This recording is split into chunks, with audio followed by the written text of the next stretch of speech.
kulanti wacan oo wanaagsan daawadayaal idilkiinba meel kastoo aad dunida ka joogtaan kuna soo dhawaada barnaamijka cusub ee aan ugu magac darnay kulanka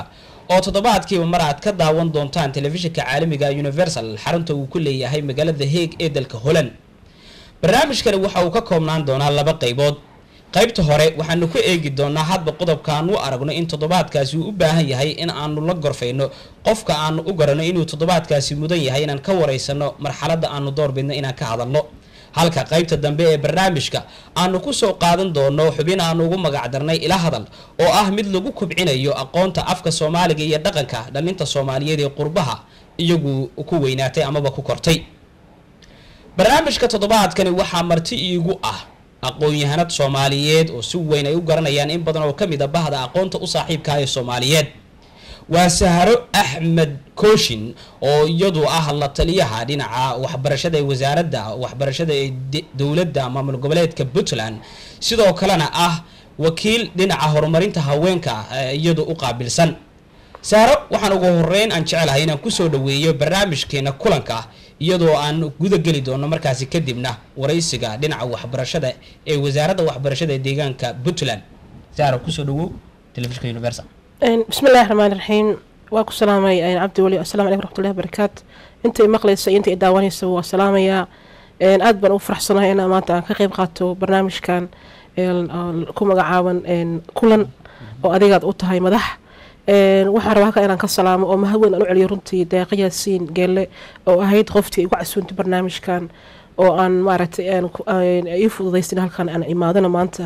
marka waan ku faraxsanahay inaan ka qayb qaato wareysigaaga waata Sahro adiguna waan kaaga mahad celinaynaa waqtigaaga qaaliga ah ee aad u soo hortay inaad barnaamijka nagala qayb gasho isla markaasna diyaar u tahay inaan xog badan isweydaarsan dhinaca waxbarashada ee deegaanka Puntland. ugu horreyn waxaan jecelahay dad badan oo telefishinka daawanaya waxa laga yaabaa inay isweydiinayaan Sahro waa aqoon-yahanad laakiin haddana jecel in Sahro aqoonteeda ay ogaadaan iyo waxbarashadeedii asaasiga ahayd bal taasi wax yar inoo bidhaami kadib aan interview guda gali doonaa. aniga waxaan wax ku soo bartay dalka Holland magaalada Leiden la yiraahdo jaamacadda Leiden University baan ka bilaabay bachelorkeygii oo aan ku qaatay cultural anthropology waxaan ka sameeyay master oo la yiraahdo asagana waa cultural anthropology 2006 bay ahayd taasi 2007 waxaan sameeyay master kale oo la dhaho development studies marka laba master baan haystaa dhawaanna waxaan bilaabay PhD oo waxaan ahay PhD candidate on ka ahay Kenyatta University in Kenya waxaanan rabaa inaan oo su'aasheedu tahay PhD-gayga inaan fiiriyo doorka ay ka ciyaareen dumarka Soomaaliyeed nabadda iyo amniga 20 sano ee la soo dhaafay. waata aad baad u mahadsan tahay waxaan u maleynayaa inay imika dad badan ay si fiican u fahmeen aqoontaada waxaan rabaa inaan guda galno wareysigeeni Sahro waxaad ku magacaaban tahay la taliye dhinaca waxbarashada ee wasaaradda waxbarashada ee dawladda Puntland ama maamul goboleedka Puntland bal sharaxaad iga sii qaabka ay ku timid inaad xilkaasi qabato. waad mahadsan tahay Cabdi Wali horta aan su'aashaada xogaa aan ku yaro sax walaal aniga hawsha aan ka hayo wasaaradda waxbarashada ma ahan hoo aniga la ii magacaabay waxa weeye waxay ahayd shaqo wasaaradda waxbarashada ay u baahneyd oo lasoo bandhigay lagu soo bandhigay miidiyaha anigana waxaan ka arkay shaqadan internetka oo lagu heegay indhahayga baan ku raadsaday shaqadii markaa arkay shaqo iyo cajibisi bay ahayd waan dalbaday process dheer baan maray dad badan oo kala duwan baa soo dalbaday shaqadaas interview baan ka qaaday interviewgii markaan ku guuleystay xataa waxaan ka qaaday oo kale imtixaamaad kala duwan si internetka iyo computerka iyo excel iyo waxyaala noocaasa aqoonteena ilaa intee dhan tahay marka ugu dambeyntii anaa ku guuleystay oo hawshaas waxay ahayd howl aniga aan maaragtay aan raadsaday oo ma garanaysaa oo aan ku guuleystay ma ahayn shaqo la ii magacaabo ma ahayn yaa soo bandhigay fursadaasi xilkaasi ma wasaaradda waxbarashada mise meel kale ka timi okay programka aniga aan ku tagay Puntland oo waxaa la yidhahdaa ICDC waxay ka kooban tahay ICDC Integrated Capacity Development for Somali Education Administrations waa program ay wada EU-da European Union-ka ujeedadana waxaa weeye in wasaaradda waxbarashada oo Soomaaliya dhan iyo Somaliland in kor loo qaado 5 qaybood kor loogu qaado xagga dumarka iyo gabdhaha waxbarashadooda kale maxaa dhibaatooyin hortaagan maxaa xal noqon kara maxay wasaaradda waxbarashada u baahan tahay in halkaas ay marka qabato financial management, human resources, quality assurance and policy and planning. shanta qaybood ayaa laga dhisayaa wasaaradaha waxbarashada ee Soomaaliya, Somaliland iyo Puntland. ugu dambeyn saad sheegtay waxaad u gasheen tartan imtixaanaad waana ku guuleystay ugu dambeyn bal ka waran maalintii la yiri Saharo Axmed Kooshin oo adiga hadda imikay hor fadhiya baa ku guuleystay xilkaas adoo og in dad badan xilkaasi u hanqaltaagayeen dareenkaaga muxuu noqotay loo والله aad baan ugu farxay inaan shaqadan ku guuleystay oo ma garanaysaa focuskeeda dhan uu yahay sidee baa loogu maaragtay loogu kor loogu qaadaa gabdhaha waxbarashadooda ee Puntland sidee kor loogu qaadaa maxaa hortaagan waa arin aniga aan muddo ka soo shaqeynayay Afrikada Sudan mar baan tagay oo gender waxaan ahaa advisor Sierra Leone mar baan ka shaqeeyay Soomaaliya hatta Puntland 2008 UNDP baa la joogay oo waxaan ahaa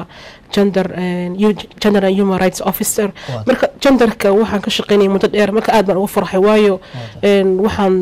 aaminsanahay ilaa hadaba in aqoontayda iyo cilmigayga wadankaygii ugu baahan yahay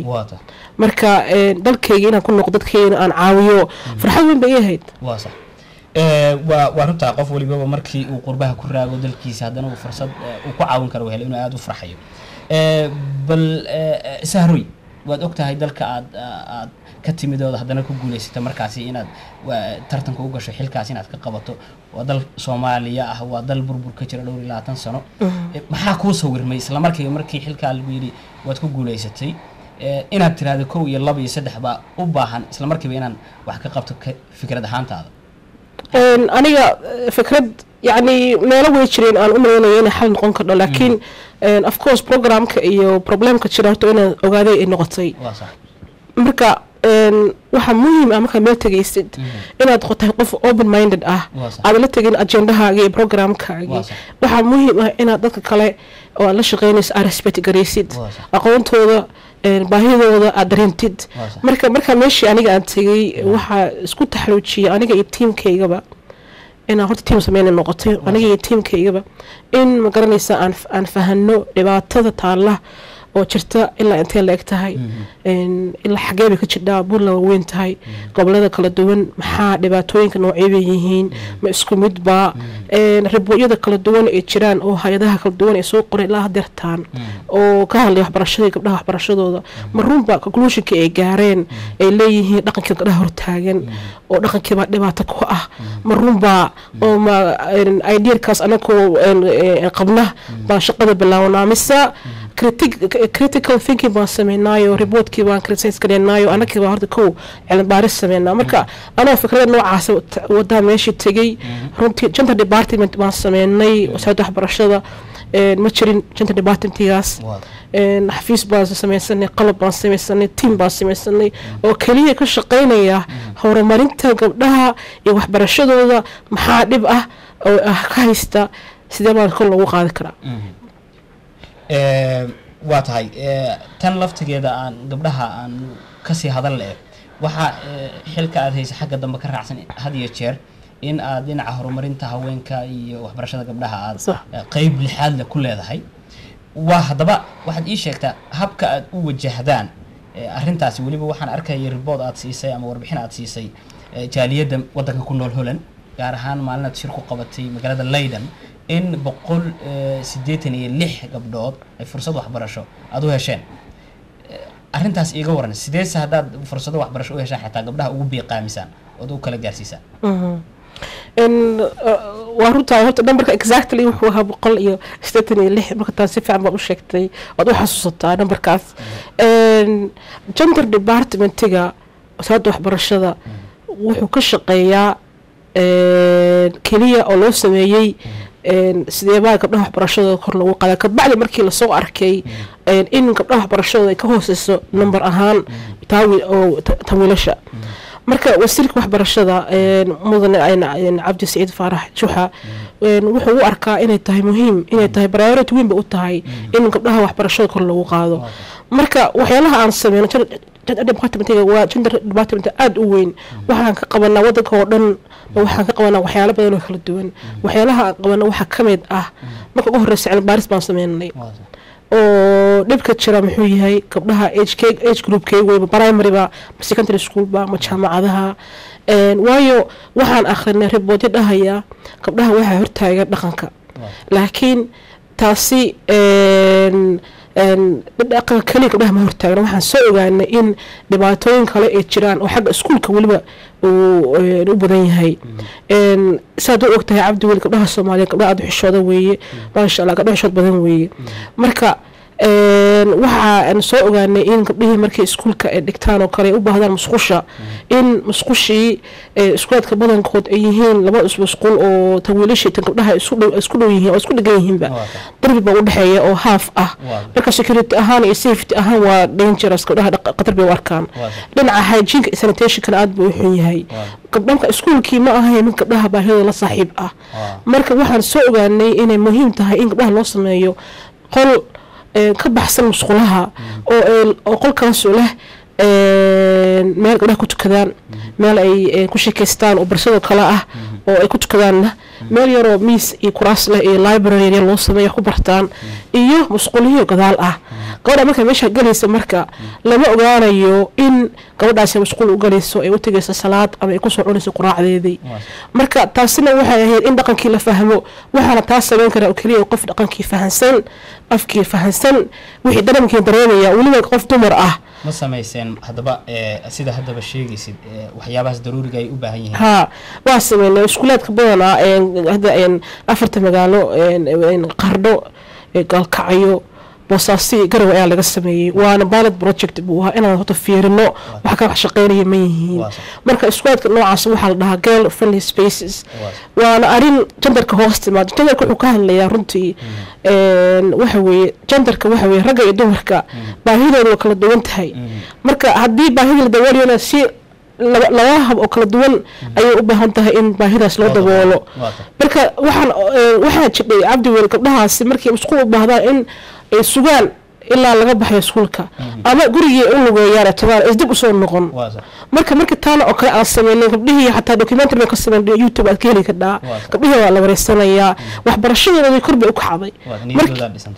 markii gabdhahaas arintaas aad u yeer runtii laakiin baahiweyn bay dabashay marka arrimahaas aan sameeynaa waxa kale sameeynaa oo kaaga jawaabaya su'aashaadii scholarship yaan bixinaa wasaaradda waxbarashada ee Puntland waxay u aragtaa arin aad iyo aad muhiim u ah in cunug kasta Puntland joogo xaq u leeyahay waxbarasho in waxbarashadaas cunug kasta oo Puntland joogo oo la gaarsiiyo sidaas awgeed waxaan soo ogaanay inay jiraan gabdho ka yimid qoysas sabool ah that's why ay wasaaradda waxbarashada ay u sameysay deeq waxbarasho kaliya lagu talagalay gabdhahaasi oo ma garanaysaa ka yimid qoysaskaas saboolka oo aan awoodin maanta in dhaqaale daro awgeed aysan iskuul aadi karin oo gabadhoodii loo diri karin iskuul baa wuxuu wasaaradda waxbarashada waxay sameysay marka gabdhaha noocaas deeq waxbarasho ay siiso waxaa la sameeyay guddi muddo dheer baa laga shaqeynaya hawshan si cadaalad ah oo transparent ah oo open ah oo maanta loo jeedo in loo qaybiyo waxaa la sameeyey guddiga kabacdi waxaa la sameeyey shuruucihii gabdhaha lagu soo xuli lahaa oo shan ah gabadhaas waa inay tahay gabar agoon ah ama gabar rajo ah afigriiska ereyga rajo ma lahan oo wuxuu leeyahay labadaba orphan af soomaaliga cajiib inuu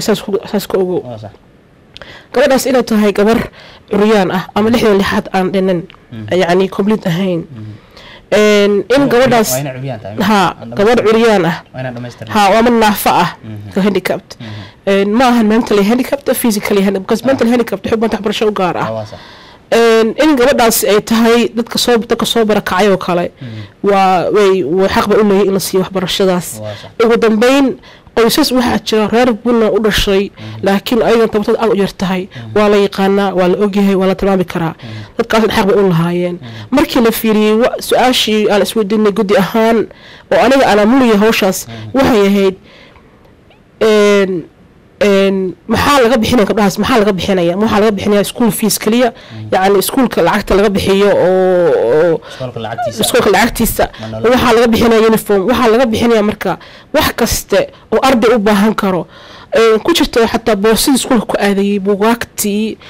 gabdhaha baahidooda waa garanaysaa oo gabdhaha baahi u gaar leeyihiin waa laga bixinaya taasina waxaa laga bixinaya xataa quraacdii ay ku cuni lahaayeen iyo shaahay ku cabi lahaayeen iskuulka marka waa muddo 4 sano laga bixinaya waxaa la rabaa gabadhaas in marnaba waxbarasho yani sana kadibna u istaagaysaa may programka waxaa caawinaya EU-dana dhawaan waxay ku dhawaaqday in programkan ICDC-ga ah maadaama Puntland ay horumar weyn ay gaartay oo meeshii laga rabo 3 jabaan ay keentay in programka ay extension loogu sameeyo marka haddii extension loogu sameeyo insha Allah gabdhahaas waxbarashada ugu soconaysaa mideeda kale haddii xataa aysan socon ama waxyaalo kale ay yimaadaan wasaaradda waxbarashada waxay samaysatay deeq waxbarasho oo iyadoo ka madax banaan hay'ado iyo wadamo kale waxaa la yiraahdaa waxbarashadaas ee deeq waxbarasho Puntland Education Fund oo aniga aan ka ahay coordinator ama xiriiriye oo xilkaagan kale ka madax voluntarily baan u sameynaya waana socdaalka Europe oo taas uu ahaa yani waan usoo laaban doonaa taasi waayahay su'aal kale aan rabaa inaan ku weydiiyo waxay ku saabsan tahay waxbarashada ka caawisaan gabdhaha ama guud ahaanba wasaaradda waxbarashada sida u caawinaysa dhalinyarada Soomaaliyeed oo dhan deegaanka Puntland waxbarashada la siinayo gabadha ka dhalatay cida saboolka ah ama gabadha aan dhamaystirnayn lixaadkeeda ama gabadha agoonta ama rajada ah ma waxay ku kooban tahay waxbarashada maadiga ah mise laftigeeda waxay lugta ku leedahay waxbarashada kale ee diiniga ah qofka inuu dugsi quraan tago wax barto maxay waxbarashadii asaas u tahay labadaas ma kala saaraysaa horta waxbarashada ka jirta ku sheegay Puntland waxbarashada Puntland ka jirta waxay ahayd markii hore mid kala shaandhaysan oo manhajka xataa ma ahayn mid midaysan curriculumka marka waxaa jiray iskuulaad badan waxaa jiray isticmaalaha garanaysaa curriculumka Sacuudiga oo kale waxa laga yaabaa iskuulka inuu jiro isticmaalaya curriculumka Sudan mid kale Egypt Kenya tan manhajta marka ka soo laaban tan aan ku weydiinayay ardaygan waxa laga bixinay waxbarashada maadiga oo baranaya oo dugsi hoose dhexe iyo sare ilaa heer jaamacadeed ba mise tii dugsiga quraanka xitaa wax su'aashan ka hadlay may taas waa tan waxbarashada caadiga ah ee quraanka aan ku jirin way waa la siinay waa maasanta waxaan rabaa inaad iiga warantid ka waran heerka waxbarashada iyo aqoonta ka jirta deegaanada Puntland markaad cabirto adigoo maskaxdana ku hayo inay Puntland ku taalo dhul Soomaaliya kamid ah dawladda Soomaaliya kamid ah oo waliba burbur ka jiro 20 sano ugu dambeeyay maxaad ku qiyaasaysaa markaad halka tagtay wallahi horta marka aniga aan joogay Europe oo aan tagay Soomaaliya 2000 sanadka aan soo dhaafnay January ayaan tagay markaan tagay markii hore waxa markii ugu horeysay aan la shaqeynayay dawladda ka hor waxaan la shaqeynayay civil society ama NGOs ka UNDP baan la shaqeynayay marka dadka badan waxay aaminsan yihiin in wasaaradaha kala duwan ay ka jiraan in capacity-gooda uu yar yahay awoodooda yar tahay waxqabadkooda yar yahay waxbarashadana yar tahay aqoonta yar tahay laakiin marka aan tagay Puntland runtii aad baan ula dhacay aan ula yaabay runtii Puntland kaliyana ma ahan waa Soomaaliya oo dhan dagaalka markuu socday waxbarashadana waa socotay oo marnaba ma istaagin waana arrin dadka badan la yaabo ilaa haddana la weydiiyay see ku dhacday maxaa sabab u noqday in xaggan wax laga qarxinayay iskuulkii la aadayay marka aqoonta waxbarashada Puntland runtii aad bay u sareysaa aad bay u fiican tahay oo waliba ardayda ka soo qalan jibisa jaamacadaha kala duwan ee ku yaala Puntland diploma-kooda ama degree-gooda bachelor baa laga qaataa master wali maynan gaarin waxay la dhigmataa tan international standards-ka ah waxaa kaloo jira ardayda ka dhigta jaamacadaha kala duwan ee ku yaala Puntland waxay qaataan wax la yiraahdo distance learning oo waxay qaataan koorsiyada qaarkood waxa waliba aad sheegtay in manhajkii wareer uu ka jiray dhinaca waxbarashada asaasiga Soomaalida laakiin waxa way sareysaa markay jaamacadda ka baxaan يعني waxay tahay internationally because qof ka soo baxa Soomaaliya Puntland jaamacadaha qaarkood sida Puntland State University East Africa University Mogadishu University aan dhowr xaba ku tilmaamay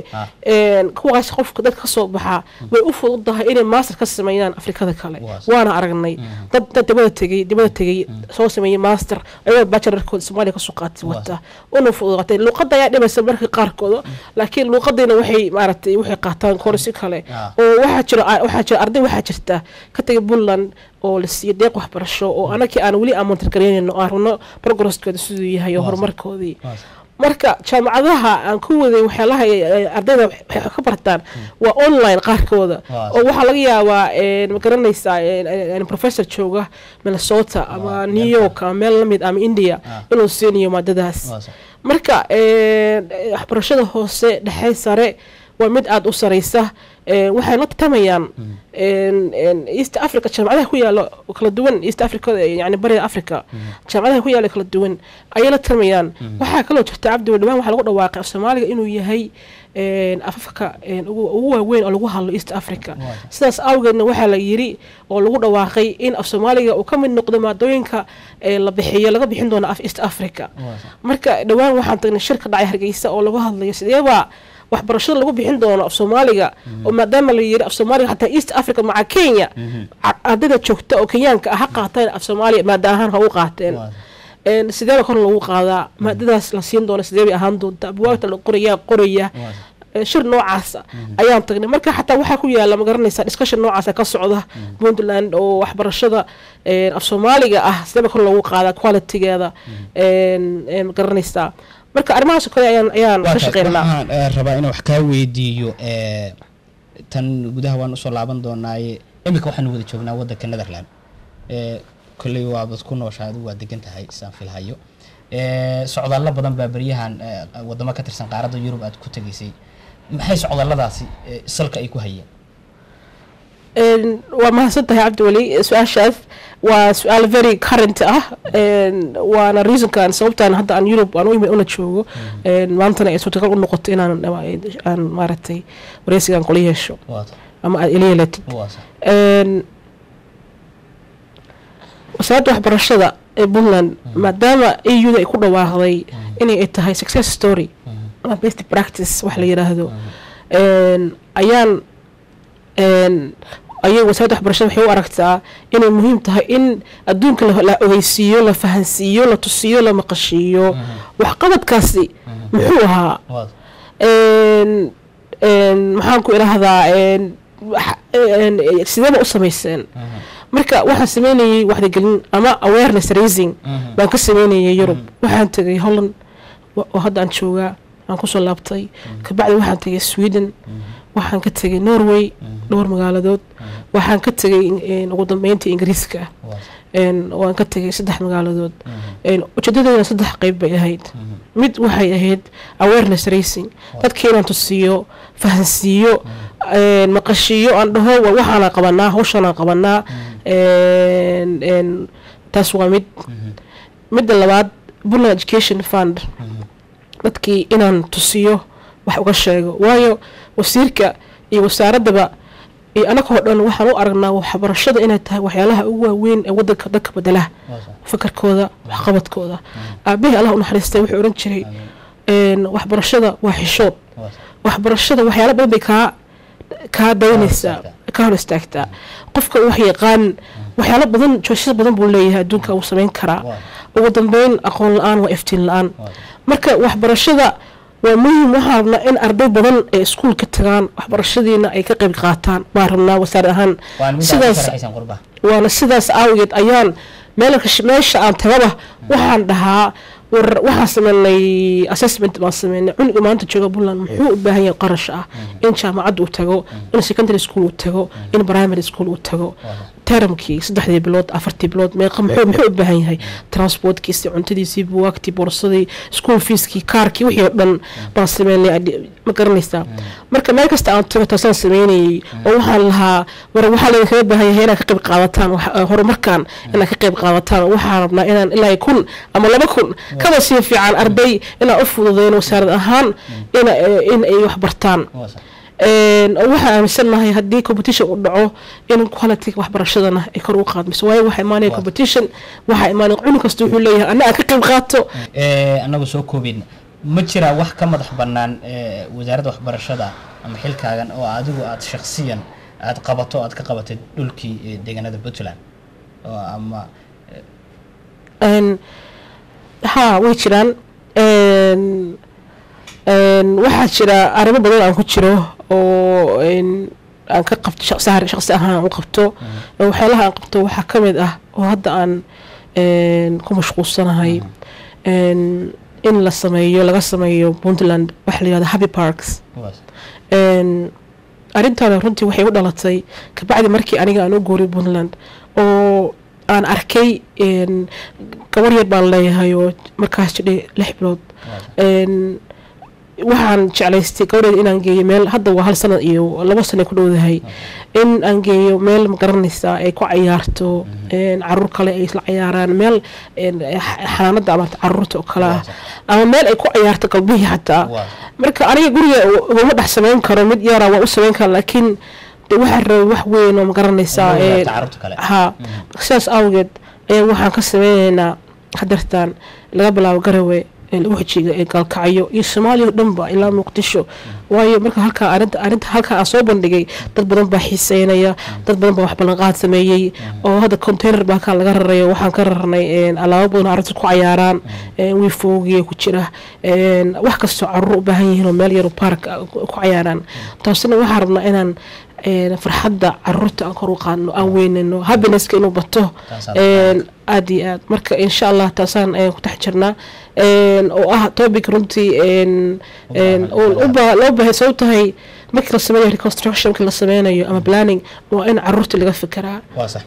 waa rutaayo dhinaca ciyaarta iyo farxadda caruurta Soomaaliyeed way ku yar tahay marka loo fiiriyo dhinaca qurbaha ama wadamada kale waana loo baahan yahay in la helo in wax laga bedelo dhinacaasi farxadda caruurta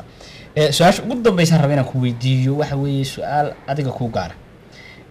halkan baad ka tagtay gudihii dalkii baad ku noqotay oo aad ka shaqeynaysaa imika aad u guurtay qurbahana waxa laga yaabaa inaad ku raagtay waxna ku baratay waxbarashadii ku dhameysatay waqtigaaga inta badan ka waran marka sida aad ula qabsatay hab dhaqanka dadka Soomaaliyeed ee gudaha ku nool waad ogtahay waliba inay dawlad la'aan ahayn muddo badan oo iska qalafsan tahay wada shaqeyntooda ay adag tahay adiguna aad systemkan qurbaha aad muddo badan joogtay sidee ayay kugu sahlanaatay inaad isfahantaan dadka halka jooga ula shaqeysay wallahi waxaan u arkaa intaas aniga waxa horta muhiim ah meel kasta ku dhalato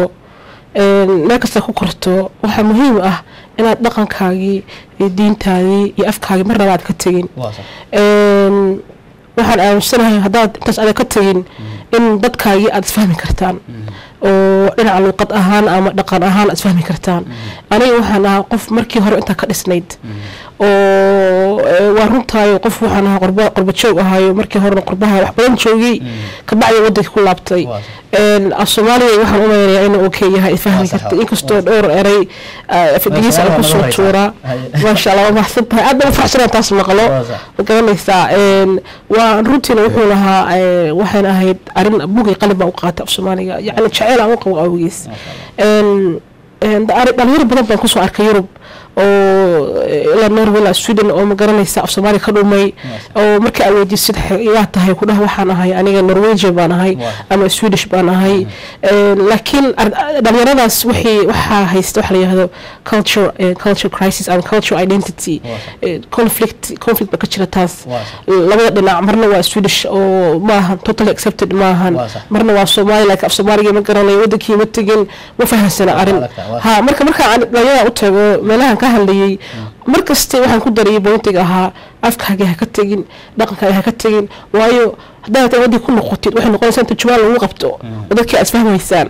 مركز المهم ولا تبقى أفكار برتد مركز ولا الواحد عليه من سنة هي الصومالي وعجيب دقنك الصومالي وعجيب دليل الواحد عارف كل نطي الدول جيس كيس لكن الصومالي دقنك الصومالي قال وله مركز أنا عاد بيوفض ضيد إن كل نقطة الصومالية أو أنا أنت كدسن دماتك ما أرق حدا كويد السؤال هذا حاجة فكرة دقن كأيو وحقبت كمانجمنت تجنا وهرون أو قرن يساعد وحنا يورب كوري أو سيستم كميشن إيو efficiency iyo waa kala duwanahay laakiin taas dib ma arkay waxaan loo arkaa strength waxaan loo arkaa waa painting aniga aan dheerahay dadkaas oo aniga aan dadka ku caawin karo exactly how to do things in a better way you know a much more better way inaan tusiyo tan saa loo qaban karaa waqtiga yar baa loo qaban karaa saan ku fiican culaysaan kala ma kulantin markaad u sheegaysid may way ku shaalanta waatahay aad baad u mahadsantahay Saharo Axmed Kuushin waana kaaga mahadcelinayaa waqtigaaga qaaliga ah oo aad u soo hurtay barnaamijka kulanka oo aad toddobaadkan kaaga wareysanaynay waxbarashada deegaanka Puntland intaasina waxaan ku soo koobaynaa wareysigii aanu la yeelanay Saharo Axmed Kuushin oo ah la taliyaha wasaaradda waxbarashada deegaanka ama maamul goboleedka Puntland barnaamijkeena qaybtii ugu dambeysay ee gabagabada ayaanu maraynaa waxaan imikana aan jecelahay intaan barnaamijka kaga bixin in aan saaxiibkay Bob Laqas oo asagoo ah nin u dhashay wadankan Holland laakiin yaqaan afka Soomaaliga sida loogu hadlo loogu qoro iyo waliba sida loogu mahmaahaba in aan isagu ugu baaqo xubintii ila hadal ee ahay tartanka dhex marayay laba qof oo dhalinyaro Soomaaliyeed oo waliba ku tartamay afka Soomaaliga inaan dhaho Bob adiga leewaay mahadsanid garyare kusoo dhawaada barnaamijka xubinta ila hadal ee ku soo qaadi jirnay tartanka dhalinta Soomaalida ee afka Soomaaliga iyo dhaqankooda tartamayaasha waxaa la dhahaa Sofia iyo Maxamed kusoo dhawow maanta barnaamijka waxaan ku weydiinayaa yeela wa ilaawa la yeelaasana ma ilaawo mahmahdan inoo fashir waxaa laga wadaa qof maaragtay wax ku yeelay adiga ama dekana ka galay markuu dekana ka galay qofkii dekanada ka galay ma oga uu iska hilmaamaya qofkii laakiin laga galay ma hilmaamayo kii la yeelay wax ma hilmaamayo waa sax hal dhibic baad keentay su'aasha labaad meeqa magacayaal ay Soomaalida isticmaalaan xarafka ja ka kaca ayaa sheegi kartaa kuwa badan baa sheegi karnaa oo ja ka kaca sida jaamac oo kale Jailani Jibriil iyo dumarka hadda dhankooda aadan waxa ku jirta sida Jawaahir oo kale iyo Jaweeriya haweyna 10 sheegta sax Jaweeri iyo Jawaahir iyo Somaha inta soo sheegi kara inta soo jaa okay maalkeeni okay Sofia waxaan ku weydiinayaa شنطة فرد اسكو ميد ماها محاوية معناها شنطة فرد اسكو معايا شنطة اسكو ميد ماها وكال الجامعين يا dadku isku mid ma ahan ama kale صح صح waad keentay okay su'aasha kale waxa weeyaan waxaan hadda ku sheegayaa maxay yihiin xaq daro gees guud calaf damiir iyo olol maxay yihiin kuwaas ma taqaana maxaa ku soo celi xaq daro gees guud calaf damiir iyo olol xaq daro waa garanayaa mina ku fasira markaa maya waxay yihiin yani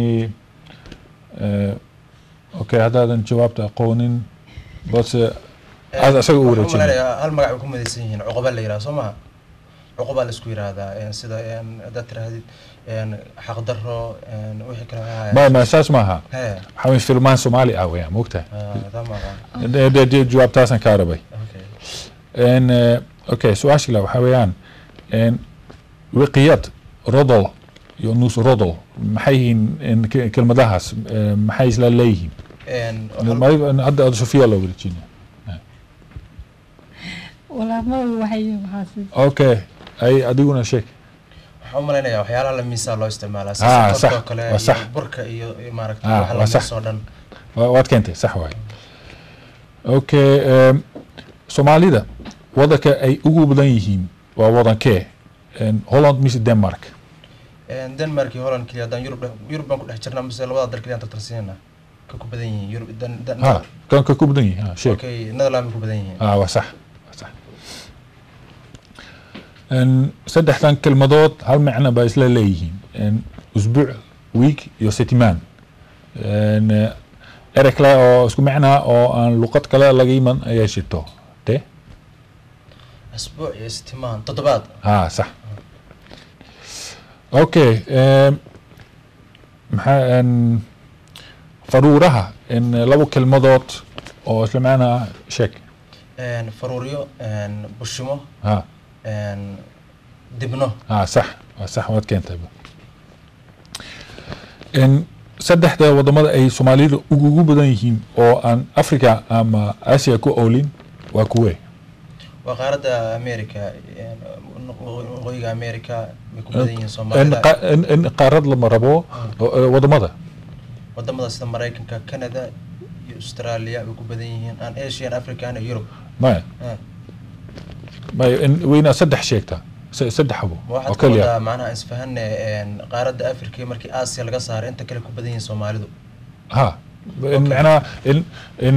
wadamada ay ugu badan yihiin Soomaalidu an Afrika iyo Asia ku oolin okay waa saddex wadamo waa Canada Mareykanka iyo Ingiriiska waa sax waad keentay okay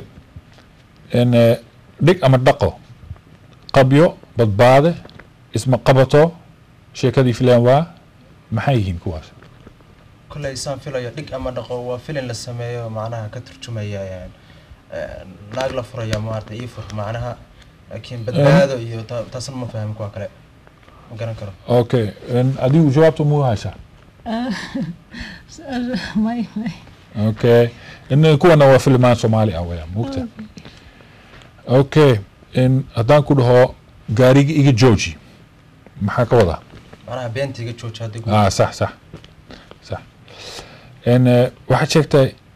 erey ama magac markii gadaal la akhrinayo magac kale ama erey kale noqonayo Soomaaliga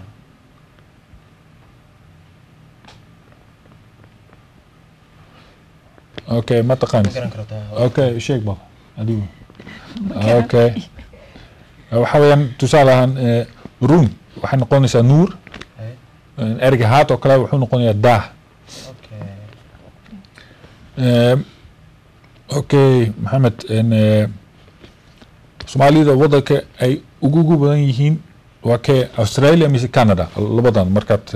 fiiriso Canada ku badan yihiin صح Ontario ku buuxaan صح okay haddaan ku dhaho ani oo la macnaa aniga matax oo la macnaa madax dhagax waxa weeyaan dhagax kelmadaha waa luqade af Soomaali maya dhagax iyo waxa wal sheeg adiga Arabi maya waa Oromo afka Oromo waay okay handraab waa maxay handraab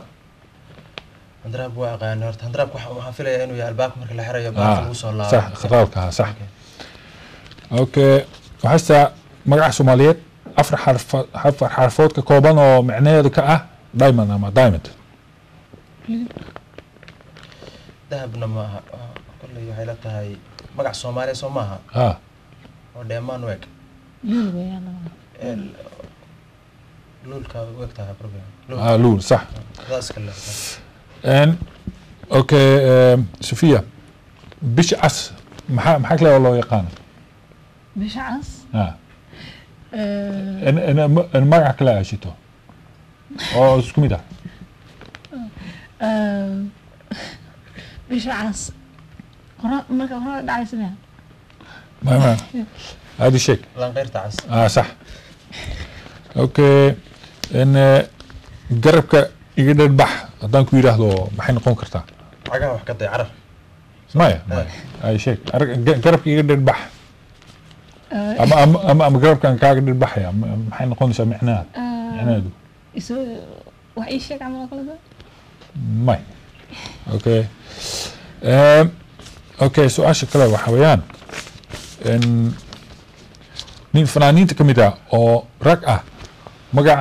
magaca abihiis waa maalmaha ee usbuuca mid ka mid ah waa kee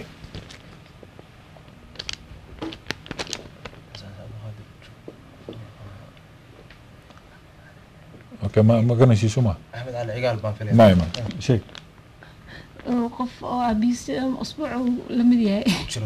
may nin fanaaniinta kamid ah oo rag ah magaca aabihiis waa maalmaha ay usbuuca mid kamid ah okay juba may aways khamiisan ka waday khamiis in hadda hees ma ku yara heesaya haddii aan dabayl horin awood ma leed naftaydu markan uurka hooyaday ifka ugu soo baxay anigoon dhabaha baran nacawgiisa udu kale kii igu anqariyo sax waad sheegtay okay mid kale baan ku hay in gar xeertiida iyo umad golo diiday midna guulma dheelmo garnin diiday iyo gar xeer diiday iyo umad golo diiday midna guulma dheelmo عشان قفكي قرديدا اما قر مارت لو سو فيديي جوجل لو فيديي ديداي عل ما ديل ما عشان علكي مركاس waxba kama qaadi karto علكي عل ما تسمع ما من قول ما ليلمو عشان ولقى لا قول ما سو ينسب صح هذا ديداي نبدا ديداي صح اوكي ان هاد دار burburtay waa la dhisaa damiir burburay waadak guri horta si loo dhisaa way fududahay waa la dhisi karaa laakiin qof damiirkiisa burburay lama dhisi karo sida loo soo celiyo waa adagtahay waa sax weeyaan okay waxaastaa shay markii hore madow kabacdi guduud ugu dambeyntii ciro noqonaysa waa timaha maya shay waa waxaastaa shay markii hore madow kabacdi guduud ugu dambeyntii ciro noqonaysa waxay ranootinta maya dhuxusha weeyaan dhuxusha okay afartan kelmadood hada ku sheegaya maxay isla leeyihiin ama isku yihiin daacuun jadaaco kolbaari ootin faalij waa cuduraya ha sax waa sax madaxweynaha ugu horeeya ee soomaaliya magaciis muxuu ahaa ninkii ahaa siyaad bare maya sheeg adig aadan cabdulla ismaan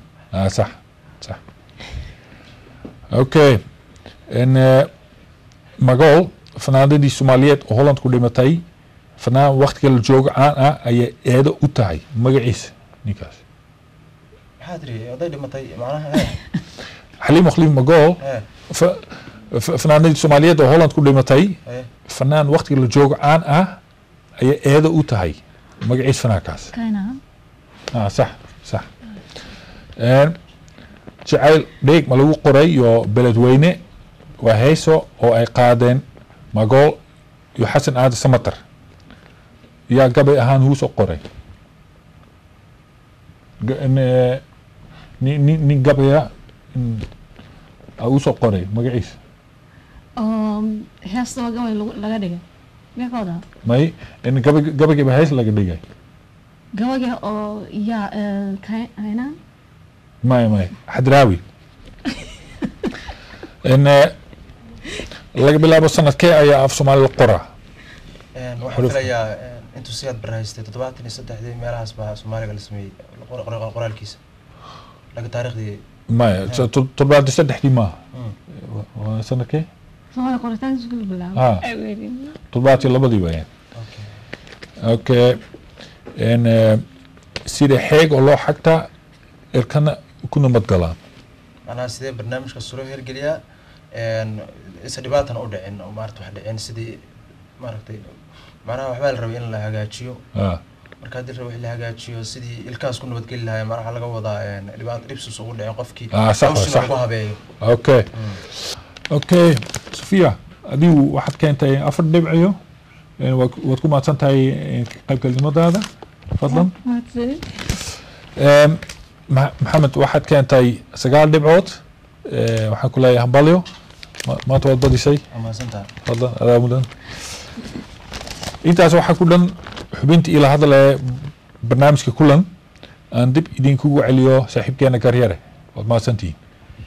waata intaasina waxa ku dhan aan uga gudbaynaa xubintii ugu dambeysay ee ila hadal ee tartanka kobca afka Soomaaliga ee dhexmaray labada dhalinyarada uu u qaybinayo hadalka Bob Laqas oo ah nin u dhashay wadanka Netherland tan iyo kulantii dambe iyo barnaamijka lamid inta aan ku kulmi doono dhinaca farsamada iyo kaamirada waxa inoo joogay saaxiibkay Maxamed Yaasiin Geelle anigu Cabdiwali Ibrahim Garyaraha baa idin la socodsiinayay waxa martii noogu ah barnaamijka oo ku wareysanaynay Saharo Ahmed Kooshin tan iyo kulantii dambe ee barnaamijka lamid ah sida ay nabad geliyo ayaan idinkaga tageynaa aniga saaxiibkay Bob